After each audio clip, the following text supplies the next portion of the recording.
আঁচনিৰ দায়িত্ব হ'ল কোকৰাঝাৰ। এতিয়া যে অৰুণোদয় মই দি আছোঁ, এইটো এটা আউট অফ টাৰ্ণ দিয়া। নিয়মতে কোকৰাঝাৰৰ পৰাহে দিব লাগে, কিন্তু আমি দিছপুৰৰ পৰা পঠাই আছোঁ। সেইকাৰণে মই মিটিঙত প্ৰশ্ন সুধি আছোঁ যে অৰুণোদয়ো আমি দিব লাগে, ৰাস্তাও আমি বনাব লাগে, মেডিকেল কলেজো আমিয়ে বনাব লাগে। એટલે বিটিআৰখন কিহৰ কাৰণে লাগে? মইতো এবাৰ বিটিআৰত আহি দেখিছোঁ যিমান ৰাস্তা ঘাট চবতো মোৰে লিষ্টৰ পৰা হৈছে। বিটিআৰে কি কৰে বা বিটিআৰখনক মানুহক কিয় লাগে যদি গোটেইখিনি কাম আমিয়ে কৰোঁ?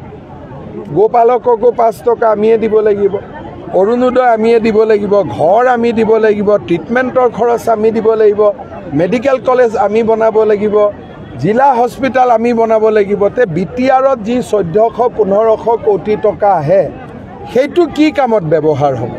আজিৰ দিনত কি সমীক্ষা দি যাব আসনৰ ইতিমধ্যে যোনসকল হিতাধিকাৰী আপোনালোকে অৰুণোদয় 3.0 কাৰণে বহুত অপেক্ষা কৰি আছিলে, ইতিমধ্যে আপোনালোকৰ কাৰণে আজি দুটা আপডেট দিবলৈ ওলাইছোঁ। এটা হ'ল প্ৰথমটো আপডেট হ'ল আপোনালোকৰ অৰুণোদয় 3.0 কিছুমান হিতাধিকাৰীৰ কাৰণে খুবেই ভাল খবৰ, অৰ্থাৎ আৰু কিছুমান হিতাধিকাৰীৰ কাৰণে বহুতে বেয়া খবৰ। চ' প্ৰথমে আপোনালোকক ভাল খবৰ দিবলৈ ওলাইছোঁ যে যোনসকল হিতাধিকাৰী আপোনালোকে অৰুণোদয় নতুনকৈ আবেদন কৰিছিলে, এতিয়া পুৰণা হওক বা নতুন হওক, আপোনালোকে যদি অৰুণোদয় 3.0 আবেদন কৰিছিলে, ইতিমধ্যে আপোনালোকৰ বেংক একাউণ্টত 1250 টকা এইটো মাহৰ 7 তাৰিখত আপোনালোকৰ বেংক একাউণ্টত লাভ কৰিব। ইতিমধ্যে কিন্তু অসম চৰকাৰৰ ফালৰ পৰা আপোনালোকক কোৱা হৈছে যে 7 তাৰিখত অৰুণোদয়ৰ সকলো বেনিফিচিয়াৰীৰ বেংক একাউণ্টত 1250 টকাকৈ যোৱা 3 মাহৰ আগলৈকে আপোনালোকে যেনেকৈ পইচা পাই আছিলে তেনেকৈ আপোনালোকে নিতৌ পইচা পাই থাকিব। চ' ইয়াৰে ভিতৰত এখন খুবেই বেয়া খবৰ আছে যে যোনসকল হিতাধিকাৰী BTCৰ বাসিন্দা হয়, বিটিআৰত আপোনালোকে যদি বাসিন্দা হয়, অৰ্থাৎ বড়োলেণ্ডত যদি আপোনালোকৰ ঘৰ আছে বা বাসিন্দা হয়, তেনেহ'লে কিন্তু আপোনালোকৰ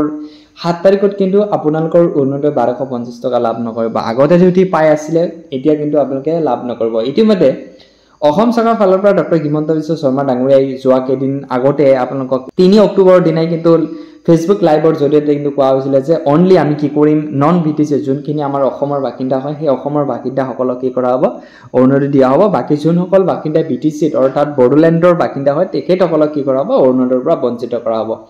চ' আজি আকৌ কোকৰাঝাৰত আমাৰ আগ্ৰমা মহিলাৰ আজি শপত গ্ৰহণ আছিলে আৰু এই শপত গ্ৰহণৰ মাজতে আহি কিন্তু ডক্টৰ হিমন্ত বিশ্ব শৰ্মাই কিন্তু মন্তব্য কৰিছে আৰু সেই মন্তব্যটো আপোনালোকক হয়তো ভিডিঅ'ৰ প্ৰথমেই আপোনালোকে হয়তো চাব পাৰিছে।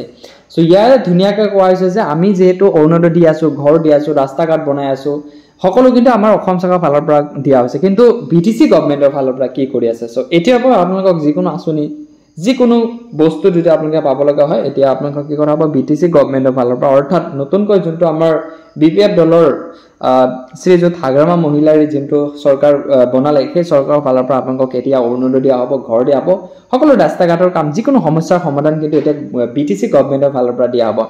চ' এতিয়া বহুতে ক'ব যে আমি যিহেতু কৰিছোঁ পইচা পাই আছোঁ, এতিয়া যদি ঘপেটকৈ পইচাটো বন্ধ হৈ যায় তেনেহ'লে আমাৰ বহুত প্ৰব্লেম হ'ব।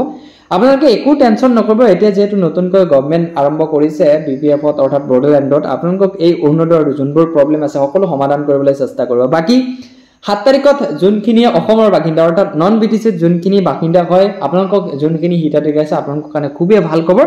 7 তাৰিখত আপোনালোকক পুৱা 10 বজাৰ লগে লগে কিন্তু আপোনালোকৰ বেংক একাউণ্টত 1250 টকা লাভ কৰিব। এতিয়া বহুতে সুধিব পাৰে আমি 3 মাহলৈকে যিহেতু অৰুণোদয় আঁচনিৰ টকা লাভ কৰা নাই, চ' 3 মাহৰ টকালৈকে আমাৰ 4 মাহ টোটেল 4 মাহৰ টকা আমি বেংক একাউণ্টত লাভ কৰিম নেকি? এইটোলৈ কিন্তু অসম চৰকাৰৰ ফালৰ পৰা কোনো ধৰণৰ কনফাৰ্মেশ্যন আহে নাই যে আপোনালোকক 4 মাহৰ টকাটো দি হ'ব।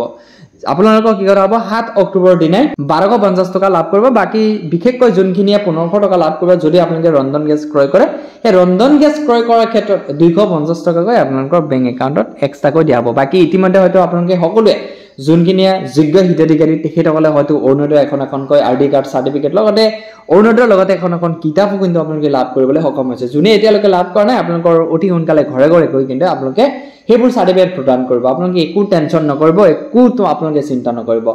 ভাবিলোঁ আপোনালোকৰ মাজত বহুত দিন মূৰত এই অৰুণোদয় আঁচনিৰ ওপৰত মই এখন আপডেট দিওঁ, কাৰণ এইটো চেনেলত বহুত দিন মূৰত এটা আপডেট দি আছোঁ অৰুণোদয় আঁচনিৰ বিষয়ত। আপোনালোকে হয়তো গম পায় যে আমাৰ অসমৰ হিয়াৰ আমুঠি আমাৰ মৰমৰ জুবিন গাৰ্গ আমাৰ মাজৰ পৰা নাইকিয়া হৈ গৈছে বা আমাৰ পৰা আঁতৰি গৈছে। চ' সেই মৰ্মে আমি বহুতো হয়তো দুখ অনুভৱ কৰি আছোঁ, সেইটো লৈ আমি বহুতে কি কৰি আছোঁ, আমি প্ৰটেষ্ট কৰি আছোঁ, কাজিয়া কৰি আছোঁ ন্যায়ৰ কাৰণে।